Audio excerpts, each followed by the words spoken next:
ചലച്ചിത്ര കോൺക്ലേവിൽ വിവാദ പരാമർശവുമായി അടൂർ ഗോപാലകൃഷ്ണൻ. പരാമർശം പട്ടികജാതി വിഭാഗത്തിനും സ്ത്രീകൾക്കുമെതിരെയാണ് എന്ന് ആരോപണം. പട്ടികജാതി വിഭാഗക്കാരിൽ ചിലർക്ക് സിനിമയെടുക്കാൻ പരിശീലനം നൽകണം. സ്ത്രീകളായതുകൊണ്ട് മാത്രം പണവും അവസരവും കൊടുക്കരുത്. 1.5 കോടി രൂപ നൽകുന്നത് വളരെ കൂടുതൽ. പരാമർശം തിരുവനന്തപുരത്തെ ഫിലിം കോൺക്ലേവിൽ, കോട്ടയത്തെ KR നാരായൺ ഫിലിം ഇൻസ്റ്റിറ്റ്യൂട്ടിൽ നടന്ന സമരം വൃത്തികെട്ട സമരമായിരുന്നുവെന്നും അടൂർ ഗോപാലകൃഷ്ണൻ. വേദിയിൽ വെച്ച് തന്നെ പ്രതിഷേധമുയർത്തി സദസ്യർ.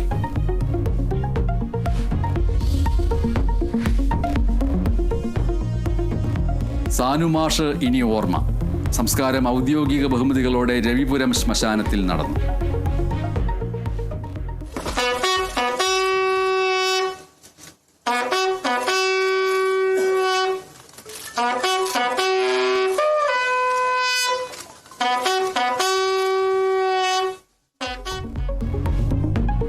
അന്തിമോപചാരം അർപ്പിച്ച മുഖ്യമന്ത്രിയടക്കം ആയിരങ്ങൾ. വിടവാങ്ങിയത് മലയാളത്തിന്റെ ഗുരുശ്രേഷ്ഠൻ.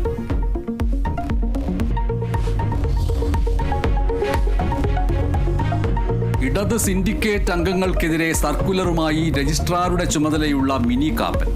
സർവകലാശാലയുടെ ഭരണകാര്യങ്ങളിൽ ഇടപെടരുത്. അധികാരം VC വിളിക്കുന്ന യോഗത്തിന് മാത്രം. ജീവനക്കാരെയും ഫയലും വിളിച്ചു വരുത്താൻ അധികാരമില്ല. നിർദ്ദേശങ്ങൾ പുറപ്പെടുവിക്കാൻ അധികാരമില്ല എന്നും സർക്കുലർ.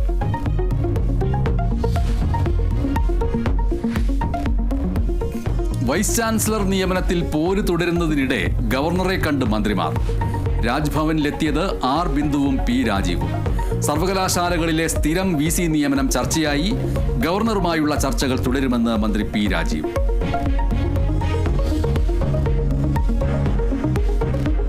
സാങ്കേതിക സർവകലാശാലയിൽ പുതിയ നീക്കവുമായി VC.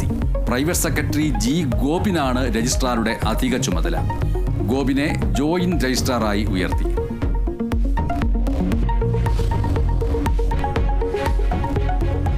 തിരുവനന്തപുരം മെഡിക്കൽ കോളേജിലെ ഡോക്ടർ ഹാരിസിന്റെ ആരോപണങ്ങൾ ശരിവെച്ച വിദഗ്ധ സമിതി റിപ്പോർട്ട്. യൂറോളജി വിഭാഗത്തിൽ ഉപകരണങ്ങൾ എത്തിക്കുന്നതിൽ കാലതാമസമുണ്ടായി. ഡിസംബറിൽ ഹാരിസ് നൽകിയ അപേക്ഷയിൽ അനുമതി കിട്ടിയത് 6 മാസത്തിന് ശേഷം. ഉപകരണങ്ങൾ പലപ്പോഴും പിരിവിട്ട് വാങ്ങേണ്ട അവസ്ഥയുണ്ടെന്ന് രോഗികളും വിദഗ്ധ സമിതിയോട്.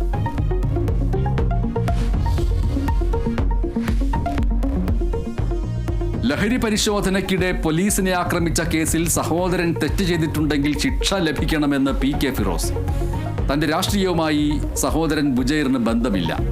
അന്വേഷണത്തെ സ്വാഗതം ചെയ്യുന്നുവെന്നും PK ഫിറോസ് ബുജൈറിനെ റിമാൻഡ് ചെയ്തു.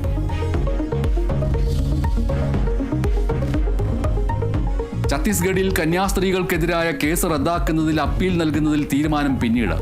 നിയമോപദേശം തേടിയ ശേഷം ഹൈക്കോടതിയെ സമീപിക്കാൻ സഭാ തീരുമാനം. ജാമ്യം ലഭിച്ചുവെങ്കിലും പാർലമെന്റിൽ പ്രതിഷേധം തുടരാൻ പ്രതിപക്ഷ MP മാർ.